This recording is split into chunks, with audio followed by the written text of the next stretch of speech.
You wake up at 6:23 a.m., not because of the alarm. Your body wakes itself. Something inside is running differently from every previous morning, and you don't yet know what to call it. No glass of wine last night, no beer can at 11 p.m. For the first time in a long time, your blood isn't carrying ethanol when you open your eyes. And your body, every liver cell, every synapse in your brain, every microorganism among the 38 trillion residents living in your gut, is beginning to run a sequence that they have almost forgotten. I want to be straight with you from the start. This is not a motivational video about the life-changing journey of quitting alcohol. There's no inspirational background music, no before and after photos. What I want to do today is go straight inside, into the liver cells, into the neural receptors, into the intestinal mucosa, and explain exactly what's happening hour by hour, day by day, month by month after the last drink. No judging drinkers, no glorifying quitters, just the mechanism, just biology. And when you truly understand why the body reacts the way it does, you won't need anyone to convince you of anything. The body will speak for itself. There's one number you'll remember after this video: 72 hours. That's the time window where everything most dangerous, everything most dramatic from a biological standpoint happens, and it's also where the real recovery story begins. But before we get there, let's start from where everything begins, inside your brain. To understand why stopping alcohol creates such intense reactions in the body, you first need to understand what alcohol has been doing to your brain, not at the feeling level, but at the molecular level. In your brain, there are two opposing neurotransmitter systems, GABA and glutamate. Imagine GABA as the brake pedal. It inhibits neural activity, slows down signals, and creates calm. Glutamate is the gas pedal. It excites, drives, and keeps the brain alert and responsive. When you drink alcohol, ethanol binds to GABA receptors, amplifying its inhibitory effect, while also blocking glutamate at NMDA receptors. The result is that the entire central nervous system slows down, and you feel relaxed. This is real. That feeling isn't an illusion, but your brain doesn't passively accept that interference. It adapts. Over time, the brain begins to downregulate GABA receptors to reduce the excess inhibition and simultaneously upregulates glutamate receptors to compensate for the block stimulation. The brain is trying to maintain balance, and it succeeds, but the price is that now you need alcohol not to get drunk, but just to feel normal. That's tolerance. At the same time, ethanol triggers the release of dopamine in the nucleus accumbens, the brain region that handles reward and motivation, creating a dopamine spike with every drink. The brain encodes that as a reward signal, and the loop begins. Alcohol also affects 4 other brain regions in 4 different ways. Prefrontal cortex, the region that controls reasoning, judgment, and impulse control, is suppressed, explaining why drunk people say and do things they normally never would. Hippocampus, the region that forms and stores short-term memory, is disrupted, explaining why alcohol causes blackouts not because you passed out, but because short-term memories simply aren't recorded. Cerebellum, the region that coordinates movement and balance, is impaired, explaining the staggering steps and loss of coordination. Medulla oblongata, the part of the brainstem that controls breathing, heart rate, and the vomiting reflex, is the region you never want overly suppressed, because this is the mechanism behind fatal alcohol poisoning when ethanol levels get high enough to shut down basic life functions. Alcohol also suppresses the release of antidiuretic hormone from the pituitary gland, the hormone that controls the kidney's ability to retain water, causing the kidneys to excrete water instead of holding on to it. That is the root hormonal mechanism of dehydration after drinking, not simply peeing more. Now imagine what happens when you suddenly remove alcohol from this system. The brain has already downregulated GABA and upregulated glutamate to compensate, but now there's no alcohol left to counteract it. GABA is too weak. The glutamate surge is uncontrolled. The entire central nervous system suddenly becomes overstimulated, and this is exactly what medical literature calls CNS hyperexcitability. According to research published in the Annals of Emergency Medicine in 2024, symptoms can begin as early as 6-8 hours after the last drink and peak around the 72nd hour. In the first 6-12 hours, people start experiencing shaky hands, sweating, rapid heartbeat, anxiety, and insomnia. From hour 12 to 48, the glutamate surge reaches its peak. This is the most dangerous window for seizures, which occur in about 3 to 5% of cases according to StatPearls. From hour 48 to 72, the risk of delirium tremens appears, a state that includes severe confusion, hallucinations, high fever, and, if untreated, a mortality rate of up to 25%. But let me be clear about this, and I want you to keep it in mind for the rest of the video. This is not the experience of most people, as Dr. Richard Seitz from Boston University has noted. The majority of people with physical dependence on alcohol quit without needing medical intervention and without serious complications. This dangerous window exists and needs to be known, but it belongs to heavy, long-term drinkers or those who have experienced withdrawal before. The most accurate analogy to understand this mechanism is not that the body is collapsing, but that you are suddenly slamming the brakes while driving at high speed. The car isn't broken. This is physics. And after that shock, the real miracle begins. GABA and glutamate begin to rebalance over days to weeks. Dopamine receptor sensitivity gradually recovers, and with it, cravings decrease not because you're stronger, but because your brain is being recalibrated. Serotonin takes longer, according to Pathways Recovery. The rebalancing of serotonin occurs over 3-6 months, but it does happen. Neuroimaging evidence shows that grey matter can measurably increase on MRI within the first 2 weeks of not drinking. White matter integrity continues to improve and can be measured on DTI scans after 1 year. The prefrontal cortex, the region controlling impulse and judgment that alcohol had weakened, is the region that recovers the most strongly and the fastest. The hippocampus recovers more slowly and less completely, especially in those who started drinking young. But according to research by Liu and colleagues published in Feb's Open Bio in 2024, aerobic exercise increases BDNF, brain-derived neurotrophic factor, a protein that promotes neural cell growth, increasing hippocampal weight, and improving learning and memory after quitting alcohol in ways that abstinence alone does not achieve. And there's one more thing about sleep that most people don't know. Research shows that alcohol increases alpha wave patterns in the brain during sleep, waves that normally only appear when you're awake and lightly relaxed, tricking the brain into thinking the body is awake while it's actually trying to enter deep sleep. That's why drinkers can sleep 8 hours and still wake up exhausted, not from lack of sleep hours, but because sleep quality has been stolen at the brainwave level. When you stop drinking, alpha wave patterns during sleep gradually normalize. They're just waiting for the signal to start rebuilding. If the brain is where alcohol starts the story, the liver is where it pays the price. Every time you drink, ethanol moves from the gut into the blood and is delivered straight to the liver via the portal vein. And there, a series of chemical reactions begins that most people have never heard fully explained. The main pathway is the enzyme alcohol dehydrogenase, abbreviated as ADH, which occurs in the cytosol of liver cells, the watery part inside the cell. ADH metabolizes ethanol into acetaldehyde, a compound more toxic than alcohol itself. Acetaldehyde is then moved into the mitochondria, the cell's power plants, where the enzyme ALDH further breaks it down into acetate, a relatively harmless substance. It sounds fine, but the problem starts here. Mitochondria are in direct contact with the toxic acetaldehyde, and that's why they suffer the heaviest damage. When you drink more than ADH can handle, the liver activates a second pathway, the CYP2E1 system, also known as MEOS, which occurs in the smooth endoplasmic reticulum of liver cells. This pathway not only produces more acetaldehyde, but also directly generates reactive oxygen species, ROS, that attack DNA, proteins, and cell membranes. The liver also has a third pathway in the peroxisomes, using hydrogen peroxide and the enzyme catalase, which also produces acetaldehyde. The important point to understand is that no matter which pathway is used, the final output is still acetaldehyde. The more you drink, the more pathways the liver recruits, but the intermediate toxin remains the same. Acetaldehyde forms adducts with proteins. Binding to them and damaging their structure damages DNA and triggers inflammatory responses. Meanwhile, the metabolism of ethanol consumes NADH and produces large amounts of NADH, disrupting the NAD-NADH ratio inside the cell. The result is that fatty acid oxidation is halted and fat begins to accumulate in the liver, forming steatosis.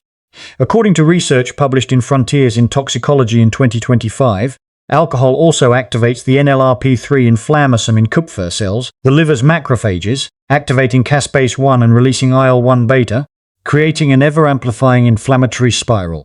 The damage pathway follows this sequence. Steatosis leads to alcoholic hepatitis, fibrosis, cirrhosis, and ultimately hepatocellular carcinoma. Let me be direct. Steatosis, hepatitis, and fibrosis can be reversed. Cirrhosis and liver cancer cannot. There's a genetic detail few people know. Some people have a genetic predisposition to produce less alcohol dehydrogenase, causing acetaldehyde to accumulate faster with the same amount of alcohol. This doesn't mean they handle it poorly. It means they have less of the enzyme, and damage accumulates faster even with similar drinking amounts. Now let's talk more specifically about mitochondria, because this is where the damage mechanisms converge. According to PubMed 2024, alcohol disrupts mitochondrial quality control, causing damaged mitochondria to accumulate instead of being cleared. ROS attacked the mitochondrial membrane potential, called deltasome, causing it to collapse. ATP production drops sharply, and the cell begins to enter apoptosis. When the mitochondrial permeability transition pore, MPTP, opens, cytochrome C leaks out and triggers the apoptosis cascade. Imagine mitochondria as a power plant being sabotaged from within. Not only is there a power shortage, but toxins are leaking into the entire cell. When you stop drinking, this chain of reactions begins to reverse. CYP2E1 activity drops as soon as there's no more ethanol to process, and the ROS cascade slows. Mitochondria begin to reorganize, biogenesis recovers, damaged mitochondria are cleared and branches placed. The NAD-NADH ratio gradually improves, fatty acid beta-oxidation returns to normal, and liver fat begins to dissolve. After 2 weeks, measurable improvements in liver function appear. After 1 to 3 months, cholesterol and triglycerides stabilize, and skin and eyes are less yellow. After 6 months, the liver largely returns to baseline in cases without cirrhosis. The liver isn't the only one. The kidneys, although less damaged than the liver, also face constant stress from drinking because about 5% of alcohol is filtered directly through the kidneys into urine, along with sweat glands and lungs. This continuous filtration pressure accumulates over time. After 2 weeks without alcohol, the kidneys recover enough to maintain proper fluid levels, waste excretion, and hormone balance. And when the pituitary gland resumes normal antidiuretic hormone secretion, the kidneys begin to retain water at the right levels. This is the direct hormonal mechanism explaining why skin improves and hydration recovers at the 2-4 week mark, not just because you're drinking more water. Imagine this whole process like a construction site after a disaster. You have to clear the debris before rebuilding, but the materials are still there, and the site is working. There's one system in your body that alcohol attacks in a way few people mention, and it's the reason many people who quit alcohol still feel depressed, anxious, and unstable for weeks without understanding why. That system is the gut, and the connection between the gut and the brain is deeper than anything you imagine. The intestinal wall is lined with a single layer of cells held tightly together by proteins called tight junctions, specifically occludin and zonular occludins 1. These proteins act as a protective barrier, preventing bacteria and toxins from inside the gut from entering the bloodstream. Alcohol directly downregulates these tight junction proteins, loosening the barrier and creating what's called leaky gut. When the barrier loosens, lipopolysaccharide, LPS, a component of gram-negative bacterial cell walls, begins to leak into the bloodstream. LPS activates TLR4 receptors, triggers the NF-κB pathway, and results in systemic inflammation, not just in the gut but throughout the entire body, including the brain. At the same time, alcohol negatively alters the gut microbiome. Bifidobacterium decreases, lactobacillus decreases, and especially Ficibacterium prosnitzi. The main producer of butyrate, the short-chain fatty acid that nourishes colon lining cells, drops sharply. According to BJ Psych Bulletin in 2025, this dysbiosis damages the intestinal barrier, promotes LPS translocation, and activates neuroinflammatory cascades that directly affect the brain. But this is the part I want you to really stop and pay attention to, because it completely changes how you understand mood and alcohol addiction. 90 to 95% of the serotonin in your body is produced not in the brain, but in the gut, by enterochromaffin cells lining the digestive tract. When dysbiosis occurs, the tryptophan metabolism pathway, the raw material for serotonin production, is diverted toward the kynurenine pathway, producing kynuric acid instead of serotonin. Less serotonin means deeper depression, more anxiety, and poorer emotional regulation. Research by Leclerc and colleagues published in PNS in 2014 showed that people with higher leaky gut had significantly higher depression, anxiety, and alcohol craving scores after 3 weeks of quitting alcohol, compared to those without intestinal barrier dysfunction. This creates a tragic loop. A bad gut destabilizes the brain. An unstable brain creates cravings. Drinking to self-medicate makes the gut worse.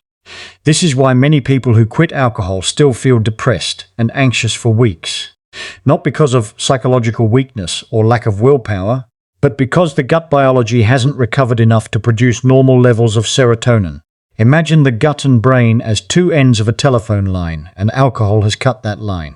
Both sides are still trying to talk to each other, but the signal is interrupted, distorted, and sometimes completely lost.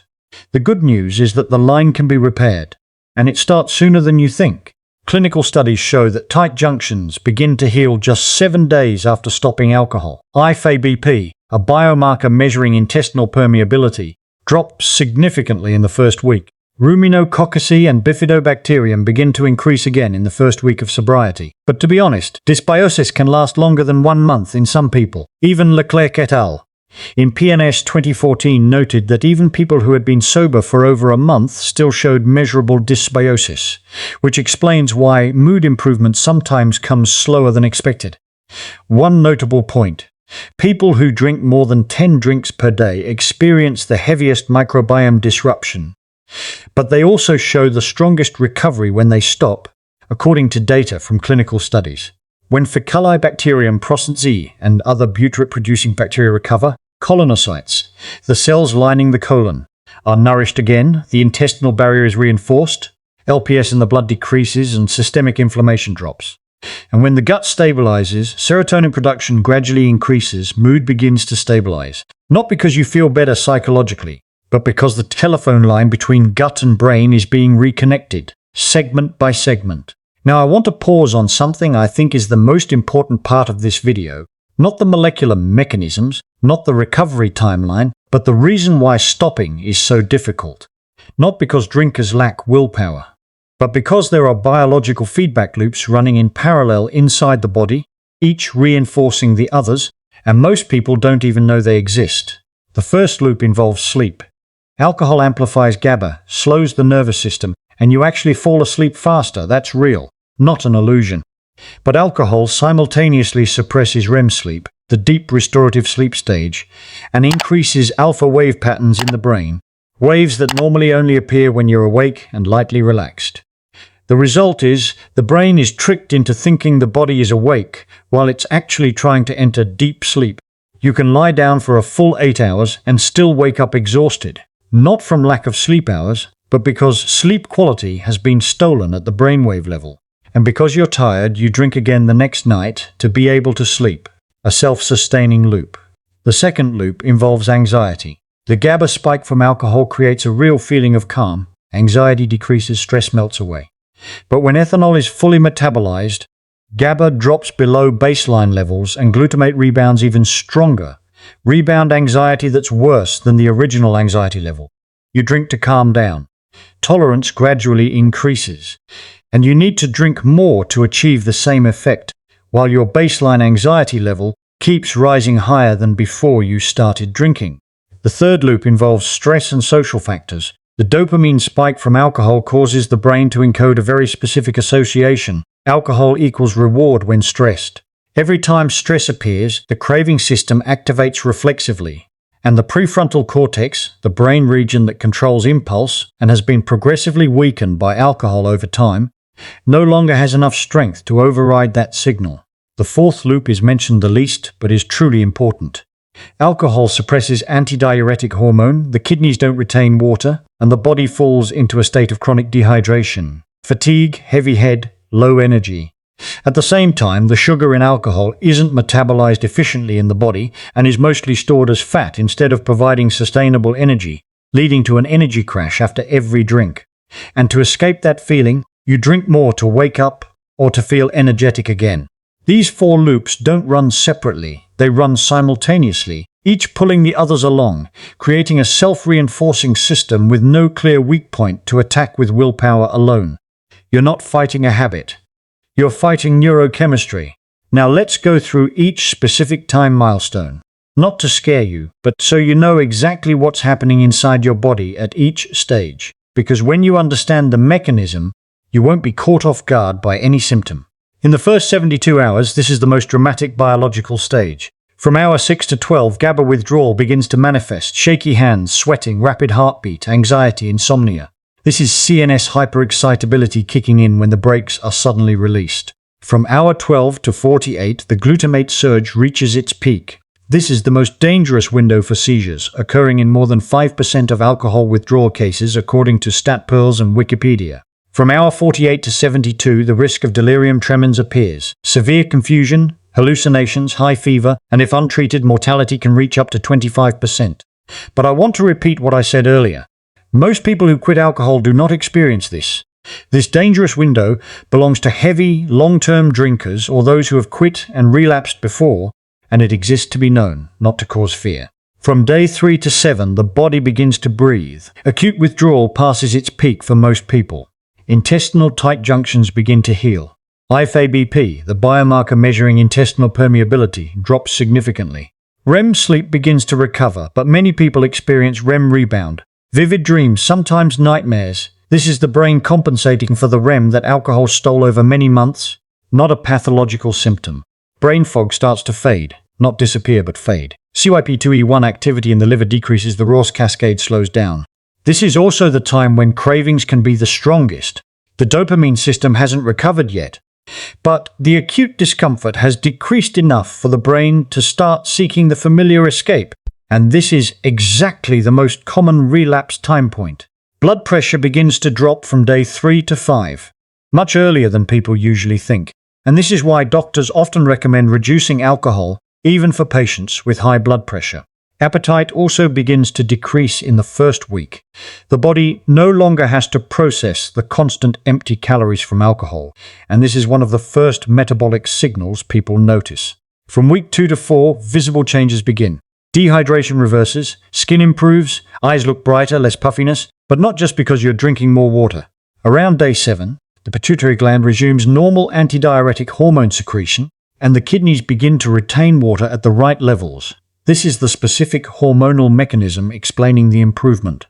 After 2 weeks, the kidneys recover enough function to maintain proper fluid levels, waste excretion, and stable hormone balance. The gut lining continues to heal. Bloating decreases, digestion improves. LPS in the blood drops significantly, systemic inflammation decreases accordingly, and energy improves. The NAD-NADH ratio in the liver improves, and liver fat begins to gradually dissolve. GABA-glutamate balance nears baseline. Weight may decrease because each drink on average contains several hundred calories, and the sugar in alcohol isn't metabolized well in the body. Most of it is stored as fat instead of providing energy. When you stop, both sources of empty calories and this fat storage mechanism disappear at the same time, although some people gain weight temporarily due to carb cravings replacing dopamine.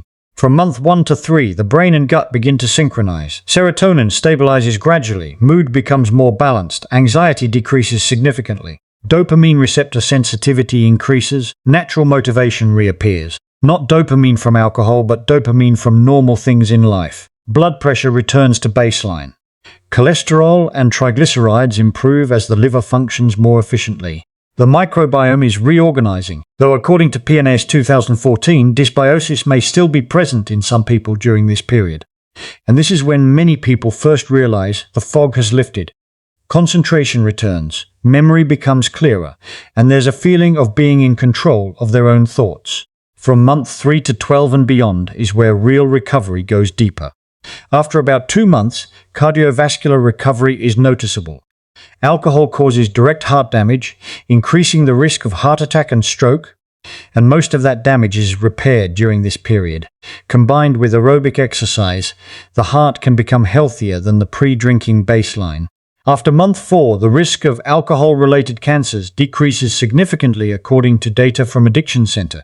After month 6, the immune system is noticeably stronger. Fewer illnesses, faster wound healing, and the liver largely returns to baseline in cases without cirrhosis.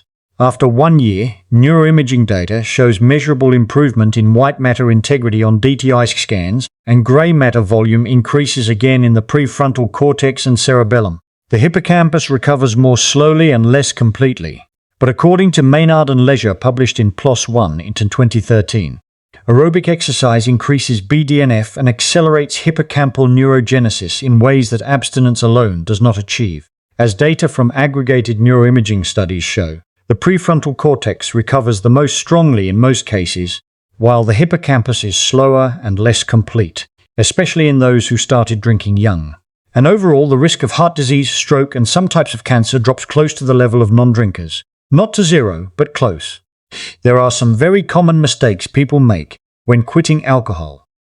Not because they're not trying, but because they don't have enough information about the biology happening inside the body, and those mistakes can make the process much harder than necessary.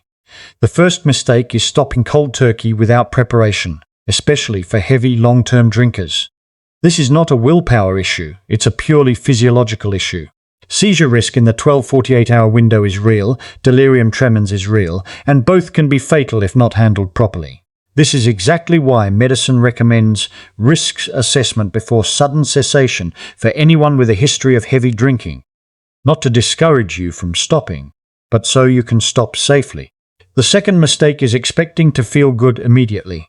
PWS, post-acute withdrawal syndrome, is a real condition named in medical literature, in which anxiety, depression, and insomnia can persist for many months after stopping drinking. This is biology, not failure. But if you don't know this, you'll reach week 3, still feeling anxious and sleepless, and conclude that you can't be well without alcohol, and that's a straight path to relapse. Knowing that those symptoms are temporary and have biological explanations is the difference between continuing and giving up. The third mistake is ignoring thiamine, vitamin B1. Chronic drinkers have thiamine deficiency rates up to 80% according to Legacy Healing, because alcohol both reduces thiamine absorption through the gut and depletes stores in the liver.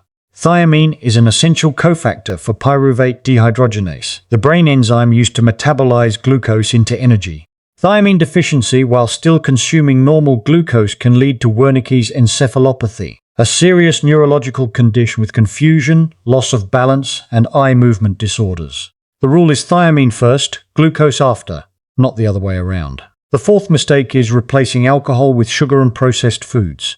The dopamine pathway after quitting is still in a desensitized state.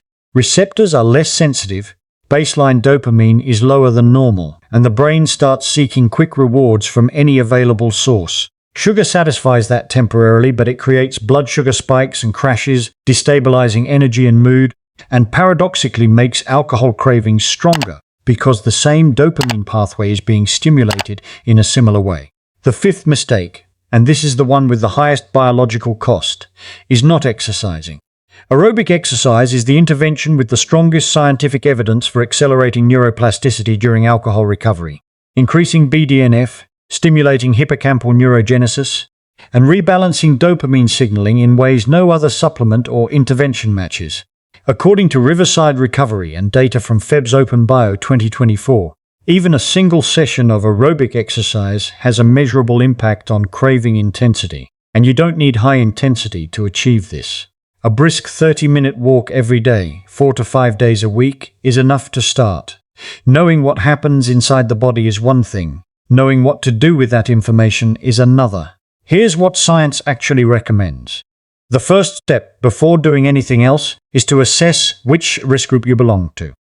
If you drink more than 8 drinks per day if female, or more than 15 drinks if male, for many consecutive weeks. If you've ever had a withdrawal seizure before, or if you've been drinking continuously for more than 10 years, you need medical supervision before stopping. Not optional, but a clinical recommendation. Benzodiazepines are the first-line treatment in medical literature for alcohol withdrawal for a reason. They activate GABA-A receptors, fill the gap alcohol left in the nervous system, and prevent seizures in the dangerous 12 to 48-hour window. Most moderate drinkers can stop safely without medical intervention. But knowing which group you're in is the most important information you need before step 1. Step 2 is thiamine first, glucose after, and this order cannot be reversed. Supplement thiamine B1 immediately upon stopping, 100 to 300 milligrams per day according to clinical guidelines. The reason was explained earlier. Thiamine is an essential cofactor for pyruvate dehydrogenase, the brain enzyme used to metabolize glucose into energy. Thiamine deficiency while consuming normal glucose creates excitotoxicity leading to Wernicke's encephalopathy. In addition to B1, supplement a full B complex, magnesium and zinc. what alcohol has gradually depleted over months or years. Step 3 is purposeful hydration, not just drinking more water.